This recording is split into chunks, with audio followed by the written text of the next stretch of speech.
In this video, I make a coffee table out of an extremely rare piece of wood. I find a bullet and I make a table base like you've never seen before. As soon as I got this slab, I wasted no time getting started. This is a slab of Clara walnut burl, which came from an orchard tree in California. Most burls have pretty ununiform and jagged edges, but this one came almost perfectly round, which is what makes it really hard to come by. One of my favorite things about working with live edge is definitely taking the bark off. With a slab that has a bunch of little burl nubs, it's important to be careful when using a chisel to debark the slab. The last thing I want to do is ram my chisel right into the wood, leaving a pretty ugly scar. So I make sure just to take it slow and go chunk by chunk. Since I'm planning to fill the slab with just a little bit of epoxy, I have to make sure this center crevice is as clean and dust-free as possible.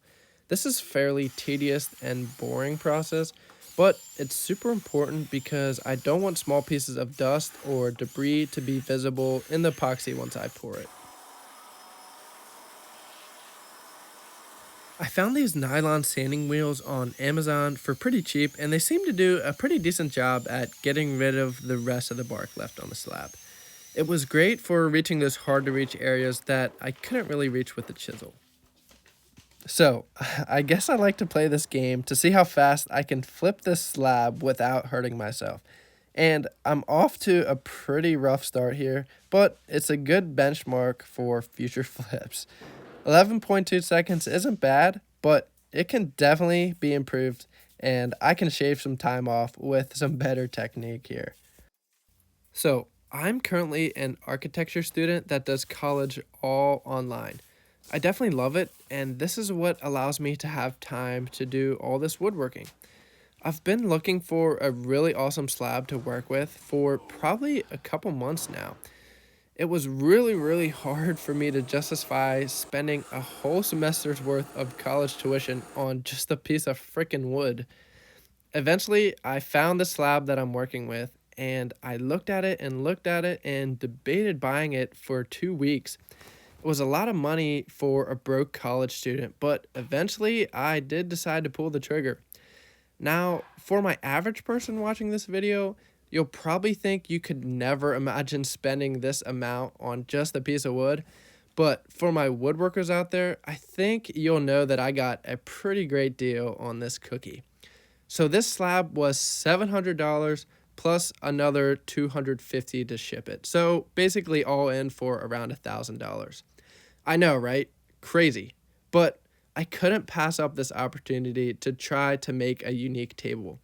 I got the slab from Hunsky Hardwoods, which is a smaller sawmill out in California, but I found sometimes if you keep your eye out on the small sawmills, you can definitely find a pretty good deal. I am not a huge fan of pouring black toxic goop over my projects, but in this scenario, it was pretty much necessary to fill in all the splits and crevices. I find that working with epoxy is just not that enjoyable. It's smelly and it makes really annoying toxic dust when you sand it.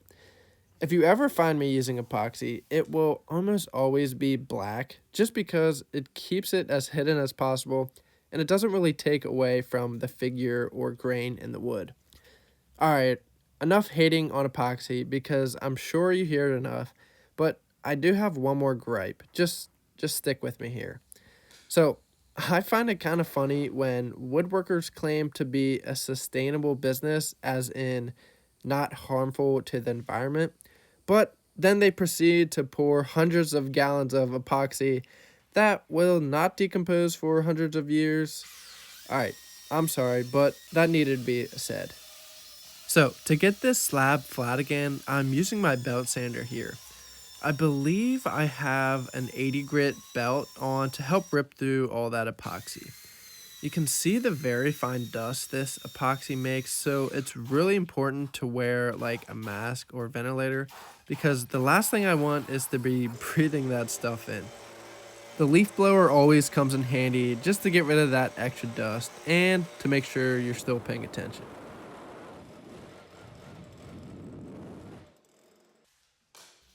I ran through 3 belts sanding this slab back to flat. I guess the epoxy is just a little rough on the belts and caused them to rip, which is kind of annoying.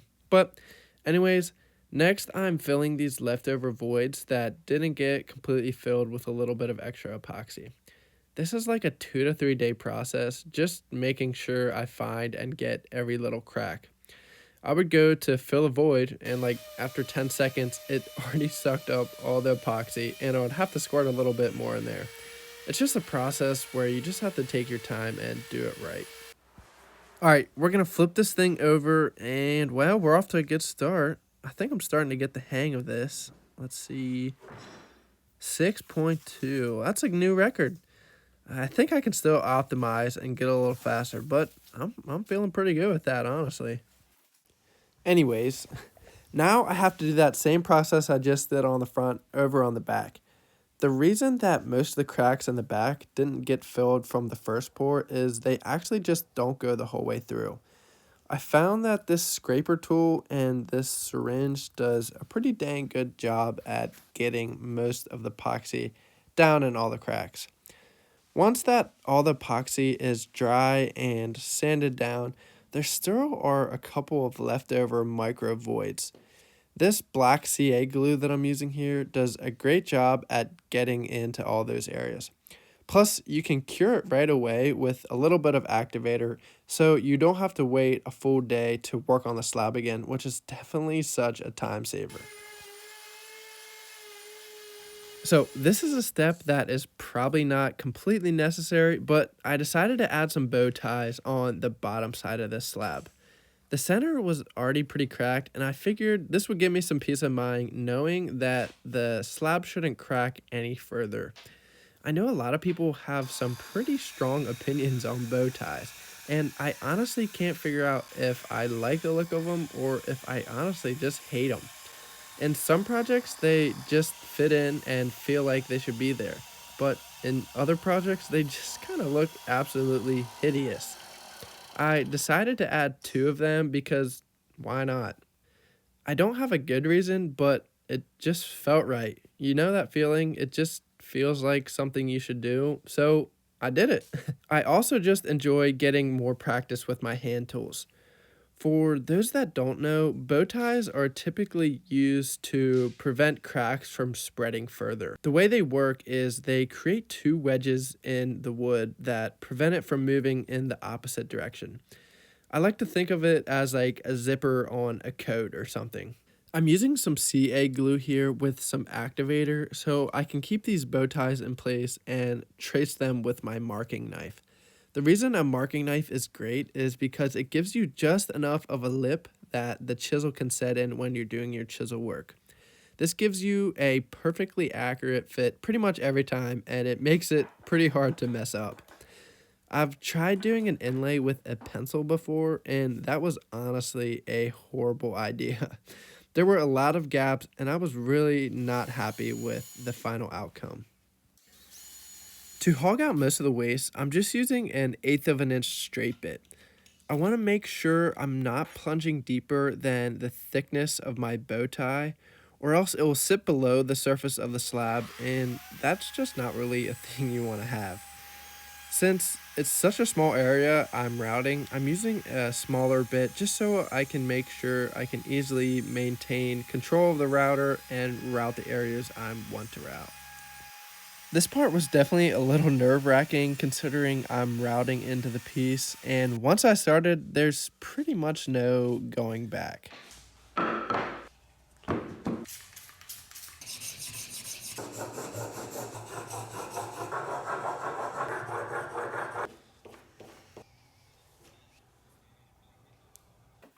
Before I started my chisel work, I thought it would probably be a pretty good idea to sharpen them just because it's been a while. I've put these chisels through the ringer since the last time I sharpened them, and it definitely makes them a lot easier with a sharp edge. When you're cleaning up an inlay like this, you want to take off just a tiny bit at a time until you get to that marking knife line you made earlier. Then, like I said, you can put your edge of your chisel right in that little tiny cut groove that you made, and you know for sure you'll have a good accurate cut pretty much every time. Once I had my inlay completely cut out and clean, I went ahead and put a slight chamfer on the underside of the bow tie. This just gives the glue an access place to go and as well helps it go home a little bit easier. Then I can lather up the hole I cut with some glue as well as on the bow tie as well. I can go ahead and pound them home, which is the pretty satisfying part. Something I found interesting is the center of the pith, which is actually the very center of the tree, came out of this pine block that I was using. And this is the same section of the slab where I'm actually putting the bow ties in. So I feel like it was definitely a good idea just to put them in there. I'm going back with just a little bit of extra glue and some walnut sawdust from my sander from the exact same slab, just to fill in any small imperfections.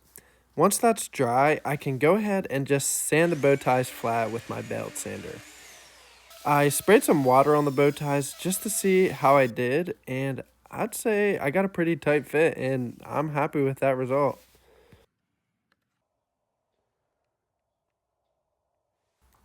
Once that's done, I can go ahead and flip the slab back over, trying to break my record again, and let's see. Boom, we did it. I just beat the 6.2 from last time, and I'll definitely take it. Anyways, there were these two edges cut by the chainsaw when they were milling this slab that I kind of had to address. I figured the best way to do it was just cut a straight edge off with my makeshift track saw.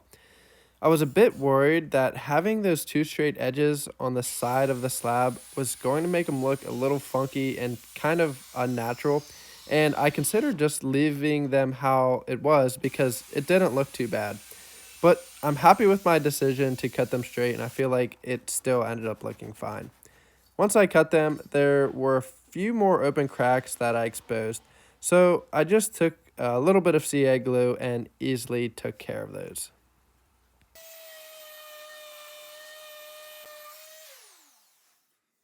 So I can finally start to work on the base of this table after that. I could have just slapped on a metal base on there that I ordered off of Etsy, but I decided this table would probably mean maybe just a little more if I made a better looking base to help complement the top. My plan for this base is going to be fairly simple. I'm milling down this 8/4 oak and I'm going to turn it into 3 sections to make a base somewhat similar to this model I have here. I'm planning to dye it black and add brass inlays along the side just to spice it up a tad.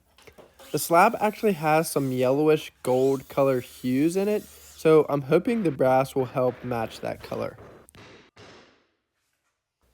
Once I have all of my oak milled up and cut into smaller sections, I'm starting to make the miter cuts on the table saw. I have to make a 40-degree cut on the one end and a 50-degree cut on the other, and I quickly remembered that my table saw can't cut a 50-degree cut. So I had to use my miter saw, which was kind of annoying because it can be hard to get extremely accurate with it, and you'll see later that this will come back to hurt me. The other thing about the miter saw is I couldn't make a complete cut the whole way through, so I had to flush trim off this little section here and go back and almost finish the cut, and then finally flush off that last little corner with my chisel. Once I have all the miters cut on all of my pieces, I can go ahead and lay out where I want my brass inlays to go. I have this flattening bit which is an inch wide, and luckily for me, it's the same width as those brass strips that I got. I set up my router to cut an extremely shallow groove since those strips are only about like a 64th of an inch thick.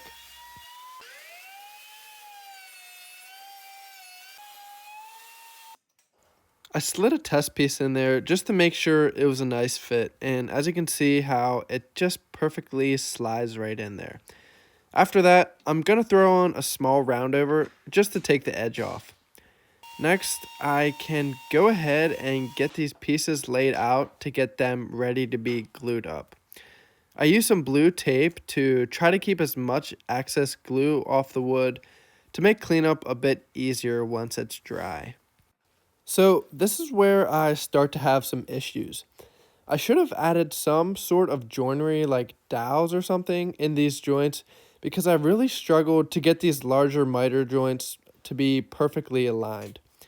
I also should have glued up one miter at a time instead of trying to do both. Honestly, there were just a million things wrong with this glue up, and I even debated not showing you guys this part because it's kind of embarrassing when I make a dumb mistake like this. But I am human and I mess up. I kept messing and adjusting the clamps because it wasn't a perfect joint exactly how I wanted it to be, and it ended up falling all apart as you can see here. Eventually, I glued up with a little different clamping method, which in theory was much better, and I should have just done this from the beginning. But I glued up each piece one by one until they were all good to go. Then I could cut out those center angles on the table saw to be able to join those three sections together. Again, I ran into another problem because I was trying to make sure everything was square and flat, but it's hard to do that when your workpiece isn't even square or flat. So you can see here that I'm struggling to line these joints up exactly, and this is because, like I said, my glue up was not exactly square, meaning each piece was off just enough to not allow these joints to fit together. You can see how each piece is off just a little bit, and I think this has to do partly with me using my workbench as a reference surface, which is not completely flat. Anyways, I was annoyed and defeated, and at this point I've been messing with the legs for probably 2 weeks and I just couldn't get them to go together. I don't know if it was just because I'm a bad woodworker or what, but I'm just going to go ahead and blame it on all my tools so I just feel a little better about myself. I did do some brainstorming and modified the design a little bit to where I couldn't mess it up. Instead, I'm removing the top parts and adding a steel plate where I can attach it to the top. I was too frustrated to film most of the part where I remake this base because I basically had to just start completely over. But just trust me, I got it.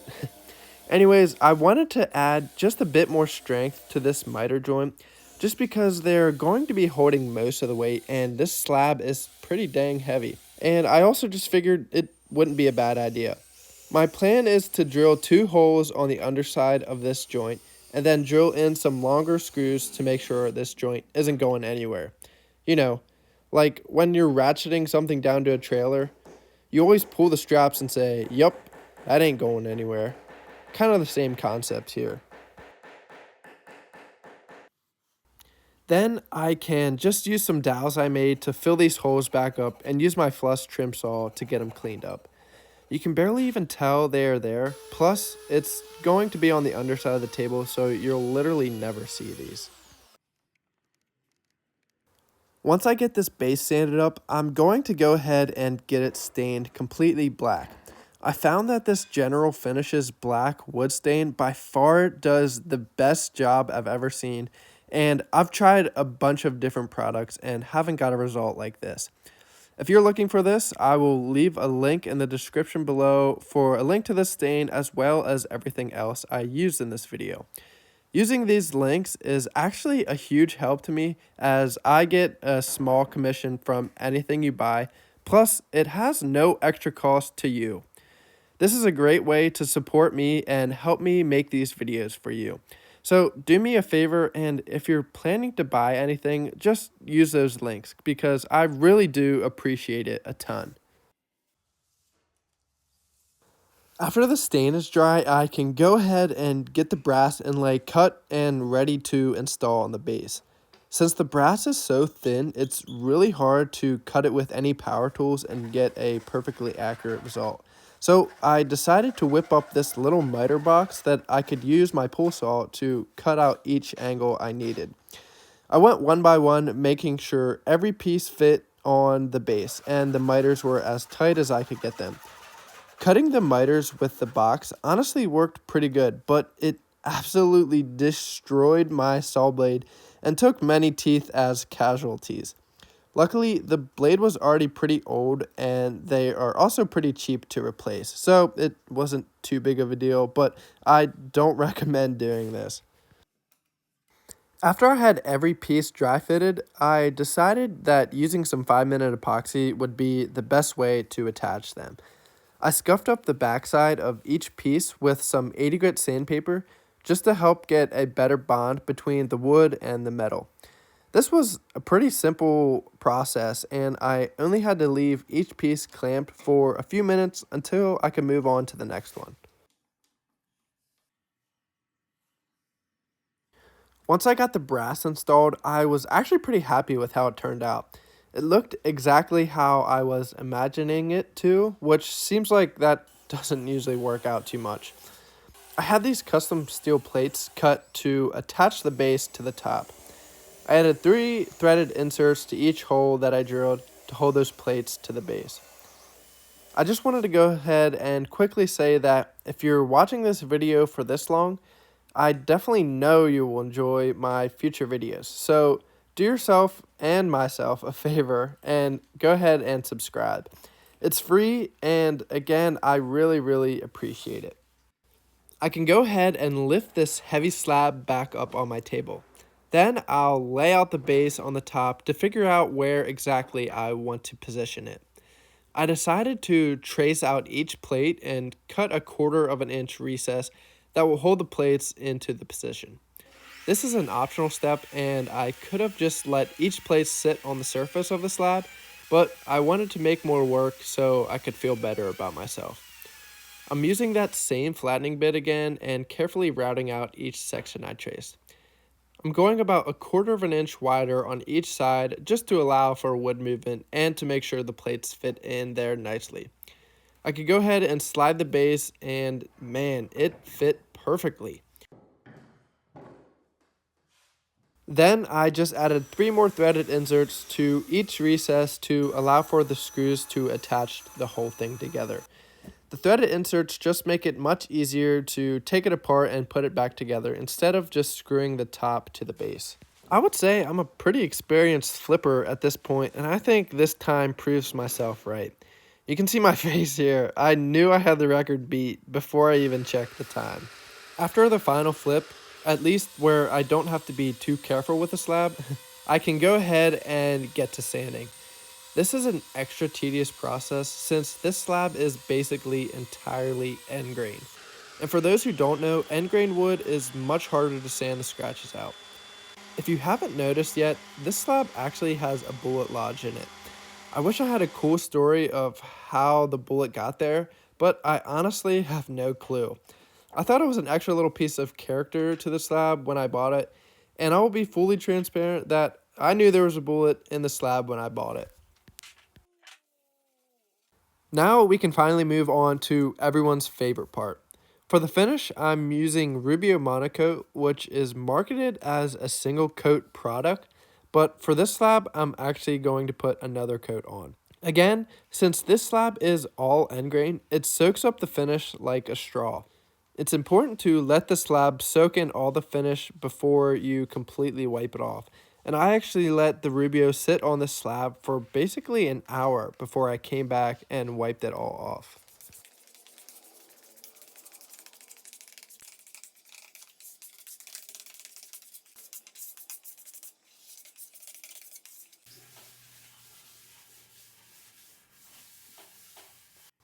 For the edge, I just used this small silicone brush to paint on all the finish. This brush is actually meant for glue application, but I found it did actually a pretty good job at getting into all those deep crevices. The same finish process pretty much applies for the base. Just apply, buff in, wait a little bit, and remove the excess. The great part about this type of finish is it's very easy to apply and pretty hard to mess up. After about 24 hours, I'm coming back and using this maroon pad, which is pretty similar to a 220 grit sandpaper, to rough up the surface for the next coat. You can see how dull the end grain looks with the first coat just on, and it really would benefit with a second coat. I ended up putting a third coat on a few days later, and I'm really glad I did as it made the grain and the colors pop much more. After I attached the base, I decided to polish up the brass just a little bit to help remove any dirt, scratches, or smudges or anything like that. And this helped make the brass look much more uniform and gave it a little shine. After I get her shined up, I can finally go ahead and take some pictures of this thing. I'm planning to sell this table, but I haven't really decided on a price yet. It's kind of hard for me to value my own work monetarily. I just want someone to really enjoy this table as much as I did creating it. If you want to buy it, maybe just send me an offer on Instagram for now. I will eventually put this up on Etsy if it doesn't sell, so keep an eye out for that link. Go ahead down below and leave a comment of what price you would pay for a table like this. Thank you so much for watching, and please subscribe for more videos like this in the future.